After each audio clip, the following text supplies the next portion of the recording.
Centrul de integrare socială renovat cu ajutorul companiei SICA. Pe această cale vrem să le și mulțumim.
Prima cameră de dormit în care se va pune parchet. Haideți să vedem.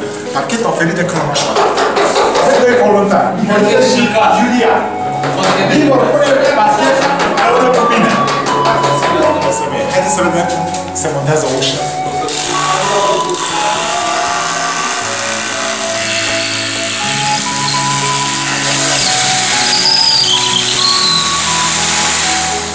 El e Dorin și Dani încearcă să monteze o ușă. Aici vrem să amenajăm câteva camere pentru tineri care vor părăsi casa de copii și nu numai. Acum, haideți să vedem în continuare ceea ce vom amenaja. Aici va fi viitoarea baie.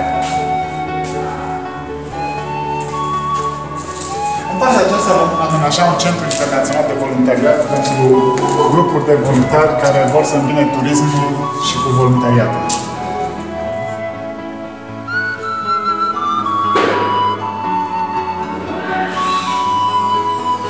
Aici va fi o sală de mese și o sală multifuncțională, în care vom desfășura tot felul de activități.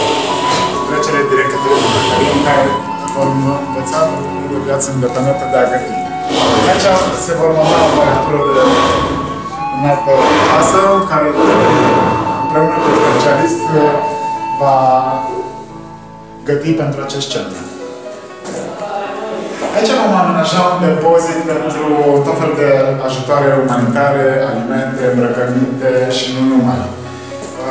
Colaborare cu Fundația Hansa Cross din America și cu voluntari din Olanda, care aduc permanent tot felul de ajutoare, vom depozita în acest spațiu.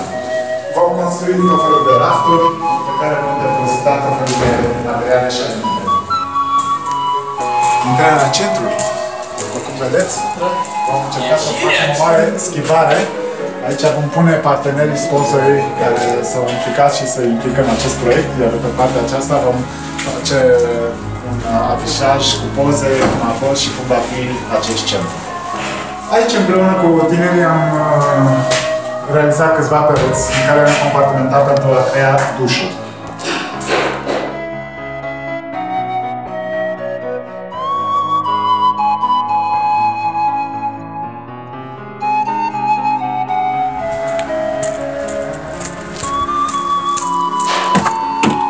Să cumpărăm spumă pentru fixarea ușii.